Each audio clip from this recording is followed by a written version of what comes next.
when they push themselves through uncomfortable, hard things, really cool things are on the other side. So going out on a backpacking adventure to an unknown place, away from all of your comforts, trekking up on day hikes and sitting by yourself for reflection time and for solo time. All those things are really hard. A lot of kids have big anxiety to do those things. A lot of kids have to really face into themselves to push through the physical endurance that's needed. It takes a lot. It takes a lot for them to persevere through that type of discomfort and that type of challenge. But when they come back and we sit in the circle with their parents a day or two after we've returned, and they tell their stories about what they learned, what they saw, what changed inside of them, it's one of the most powerful things I've ever seen. Welcome to Parents and Teens Rising, the podcast that bridges the gap between parents and teens and helps families thrive. I'm Jasmine Chandler, teen and parent coach, wilderness rites of passage guide, and founder of Guided Passages. After over 16 years of working with young people, I know how challenging and rewarding these years can be. Each week, we'll explore real conversations, practical tools, and fresh perspectives to help you connect with your teen, support their confidence, and navigate the ups and downs. Let's rise together. Hey everyone, welcome back into the podcast. I'm coming on today with a really short but sweet episode for you. We are right in the heart of our preparation time for our upcoming Rites of Passage season in the summer of 2026.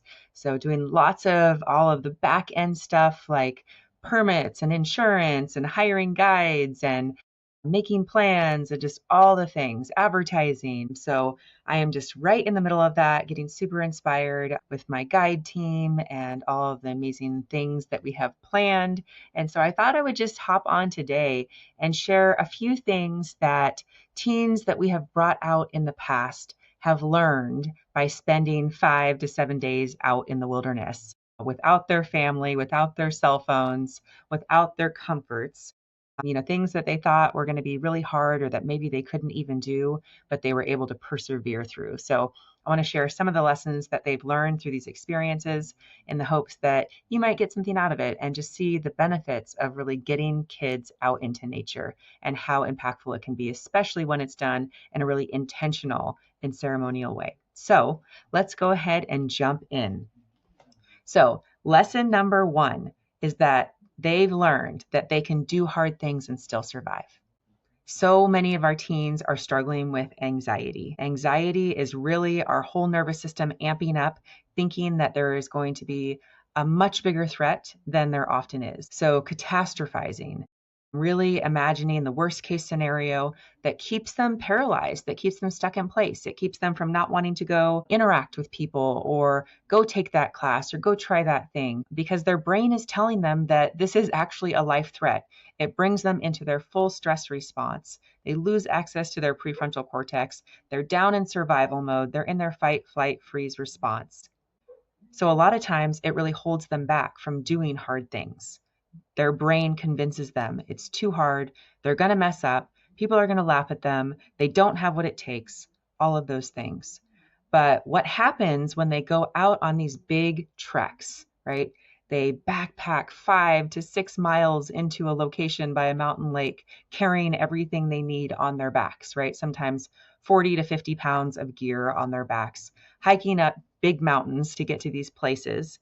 When they go and they persevere through that, when they have left their parents behind and they've, moved through that anxiety, breathed through it, had someone sit with them and help them through the hard moments and have them continue to take those steps, even though it's hard, and then to end up on the other side after an experience like that, what they have just taught themselves is that they can actually do hard things and survive.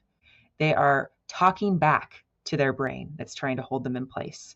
So actually going out and doing the hard things, actually going out and experiencing the things that they are scared of, that they're afraid of.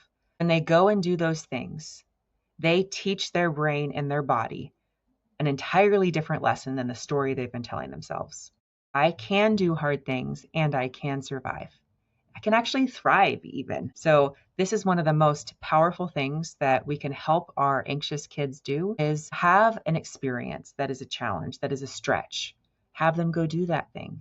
Have them persevere through that thing and have them end up on the other side still intact. And then they are one step closer to being able to do that again next time a lot easier, right? With a lot less stress, a lot less anxiety, because they're giving evidence to their brain that I can do hard things. Actually, okay, I'm actually capable. I'm actually able to do these things that I didn't think I could do. All right, and that brings us to lesson number 2, which is that people who they normally wouldn't hang out with are actually really cool. So often our kids get put in boxes at school and little cliques and little groups. And once you're in a group, you're separate from other groups. You're separate from other kids. And it's very easy to judge or feel different than, or just not know how to connect with other kids who aren't in their friend group. And so when we go out on an experience, like a trek into the wilderness with, kids that they don't know, sometimes they bring a friend or two, but oftentimes they're meeting lots of new people that they wouldn't normally hang out with. When they do that and they actually hang out with those people and they actually learn about those people and get to know them a little bit, they realize that, oh my gosh, there's actually a lot of cool people out there that I normally wouldn't hang out with, but I just learned something about them. And I realized that we have a lot more in common than we have that is different. And so putting kids in groups like this, with kids that they normally wouldn't hang out with, it really opens their eyes and opens their perception to the fact that a lot of people are cool out there. It's not just my group of friends. That when I open my mind a little bit, when I, actually give time and space and energy to someone that's outside of my group, I learn a lot about them. And I might actually find even more meaningful connections with people that are outside of my normal friend group. And so this is something that's really fun to watch happen as teens who are in entirely different groups at school. We have like the athletes and the popular kids and the band geeks and the chess kids and the robotics kids or whatever it might be, right? I'm putting a lot of boxes and labels on teenagers right now, which I don't like to do, but I'm doing it to illustrate the point that it's very easy to get put into these little boxes and to keep yourself there. And when we put a bunch of kids together that are from all these different groups, they actually find out that they have a lot in common and that they really enjoy each other. And so I love seeing that. I love seeing these connections forged with kids they normally wouldn't hang out with or even talk to. So that is a really great lesson that they get from being on an outdoor adventure like this. All right, that brings us to lesson number 3, which is that they are a lot stronger than they think they are. When all you have to judge your strength of character, your physical strength, all of those things is a very limited window of things that you've done, it's hard to know how strong you actually are. But when you go do something really hard like this and you put all this gear on your back and you hike really far and you hike up big mountains and you camp outside, even though you've never camped outside before, and you cook food over a little flame and you do all these group activities that are a stretch. When you do that, you realize that you are so much stronger than you thought you were.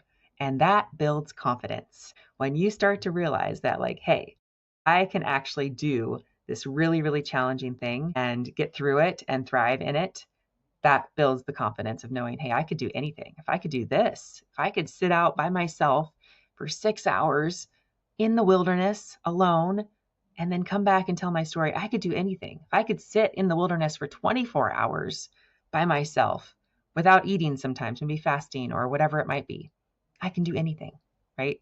So they learn how strong and capable they are. Another part of learning how strong and capable they are is that they are witnessed by their peers and they're witnessed by the guides who actually tell them repeatedly what they see in them, the strength that they see in them, the beauty that they see in them, the capabilities that they see in them. And so they're actually getting mirrored back, things that they maybe never even saw about themselves, but someone's telling them in a new way, someone that's not their parent, someone that maybe has only known them for a few days, but can really see that in them and pull that out and draw that out. So they get to actually have it mirrored back to them how strong and capable they are. And that is such an important lesson. That brings us to lesson number 4, which is they learn it's okay to be themselves. So again, when they're out in the world and they're trying to fit in at school, they're trying to, belong and find their people and find their place, so often they compromise who they are in order to fit in. They, laugh at the jokes that they don't think are funny. They go do the things that they don't actually think are fun. They hide parts of themselves because they're not sure if they'll be accepted. But when they go out into an experience like this, what they find out is that not only is it okay to be themselves and fully themselves, not only is that okay, but that it's celebrated, that we actually love it when they're fully themselves. And the more they are themselves, the more they're being celebrated, the more they're making connections. They're actually learning that authenticity and weirdness and being unique and having odd talents and skills that no one else does, that those things are actually so cool and so celebrated and so important, that we're all just trying to step into our own unique gifts and talents, that we actually don't want cookie cutter people in the world. There's a lot of cookie cutter people. So it's okay to just be yourself. It's okay to be exactly uniquely you. And we're going to celebrate that. And so they go home from these trips feeling pumped to be authentic, right? Oh, I'm weird and that's cool, right? And I love that. And part of that is just by what they're seeing modeled. They're seeing the guides be their weird, funky selves and just like letting it all hang out and singing wildly and doing funny things. They get to see that, and then that invites them to be themselves too. All right. And the fifth thing that they learn out there is that going without your comforts makes you appreciate them that much more when you get to go back home. When you go without those things, it helps you to not take all the things you have for granted. When you go home back to your warm bed and your pillow, you appreciate it so much more. When you go back to your mom and you get a big hug from your mom, you appreciate her that much more, right? All those things that you had to leave behind for those 5 or 7 days. When you go back, you see them with new eyes, right? So going without comforts actually makes you appreciate the comforts when you have them again. That brings us to lesson 6 that I see teens in the wilderness find all the time. And that's that they actually feel really at home out in nature. Young people, kids, they thrive in the wild, being wild. We're trying to, keep them in these little boxes of classrooms and their tiny little desk and sitting still and behaving all the time. But when you let them loose out in nature, they get to run wild. They get to just be silly, be goofy. They get to see how nature works, just even sitting still and watching the branches move or the clouds float by or the lake ripple. All those things are just powerful reflections for them, and their nervous system settles down. Out in the world, there's constant distractions, there's constant noise, there's constant things that are pulling us, lights and flashing things, and just so much stimulation. When they sit out in nature, everything just calms down. Their nervous system can kind of find its natural rhythm again. And they can actually feel how connected they are to the way that life moves in its own natural habitat. Watching them like jump across rocks or cross logs or swim or use their bodies in these ways, just out in nature, being wild, not caring what they look like, not putting on their makeup, just being wild nature creatures. Like they love it and they start to feel so at home. And for some of them, it's almost really hard to go back to regular life because they felt so at home out in nature. And this is something that so many young people are missing in our everyday world. It's that they just don't have these opportunities to fully separate from cities and busy places and all the noise and just be out in that natural rhythm, right? Use their bodies, run around, be wild, be loud. They feel at home in nature. And it's really cool to watch them just drop into that natural instinct of just being wild and being free and having a much more regulated nervous system. All right, and that brings us to the final point that they often learn, which is that when they push themselves through uncomfortable, hard things, really cool things are on the other side. So going out on a backpacking adventure with other kids that you might not even know to an unknown place, away from all of your comforts, trekking up on day hikes and sitting by yourself for reflection time and for solo time, all those things are really hard. A lot of kids have big anxiety to do those things. A lot of kids have to really face into themselves to push through the physical endurance that's needed, to push through the boredom that's required to sit with yourself for 6 hours or 24 hours. Right? It takes a lot. It takes a lot for them to persevere through that type of discomfort and that type of challenge. But when they come back and we sit in the circle with their parents a day or two after we returned, and they tell their stories about what they learned, what they saw, what changed inside of them. It's one of the most powerful things I've ever seen because they come back changed. They come back with a story about themselves, a story that tells them about their strength and their courage and their tenacity, a story that tells them about how beautiful they are, how unique and special they are. So when they persevere through these challenges, when they push themselves beyond where they think they could go, and they get really uncomfortable, right? They actually sit with hard feelings, hard emotions, right? Processing through things that have been big challenges for them. When they do that work, it changes them. It changes them in really beautiful and meaningful ways. And so on the other side of that is a new sense of self that they didn't have before. And they get to carry that forward with them. They get to walk forward with that sense of confidence, that sense of inner knowing, that sense of, I did something really freaking cool that not a lot of kids get to do. And this is something I'm going to remember for the rest of my life. And so it empowers them to move forward, with all of their gifts because now they know they can.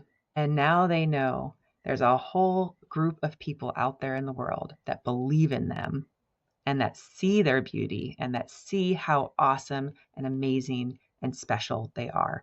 And that helps fuel them too. All right, so those are my 7 quick lessons that I've seen teens learn out on our Wilderness Rites of Passage trips. And just to do a really quick recap, here is what we covered. Number 1, I can do hard things and still survive. Number 2, people who I normally wouldn't hang out with are actually really cool. Number 3, I'm a lot stronger than I thought I was. Number 4, it's okay to just be myself. Number 5, going without your comforts makes you appreciate them that much more. Number 6, I feel really at home in nature. And number 7, when I push through uncomfortable things, cool stuff is on the other side. All right, and if you would love your teenager to learn some of these things for themselves, let's get them connected to one of our trips this summer. We have 2 amazing trips coming up. We have one trip for 7th, 8th, and 9th graders. So incoming 7th, 8th, and 9th graders. That's going to be a 5-day trek into the Marble Mountains of Northern California. They're going to have a 6-hour solo time experience. Lots of amazing group connection time, lots of games, lots of activities, swimming, just so much fun and getting wild out in nature, but also intentional and ceremonial. And we're also going to have a trip for high school girls age 15 to 18. This is going to be a 7-day trip in the Marble Mountains with a 24-hour solo experience. They're going to ask some really big questions. Who am I? What do I want? What's important to me? What are my gifts? And again, we're going to have just connection time, lots of time for play, getting wild, making new friends, having positive mentorship and guidance. And we end it all with a welcome home ceremony with parents where you get to sit there and listen to your kid tell their story and about all the things that they learned, some of which are going to be similar to the things I just shared. If you would like to learn more, make sure to sign up for our free info session that's coming up on March 18th. This is going to be on Zoom at 6 p.m. Pacific time.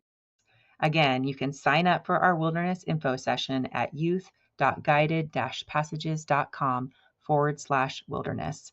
I hope to see you there. It's going to be life-changing, beautiful, and something you will not want your teenager to miss. All right, that's all I have for you today, everyone. I hope you have a beautiful rest of your day, and I will see you next time.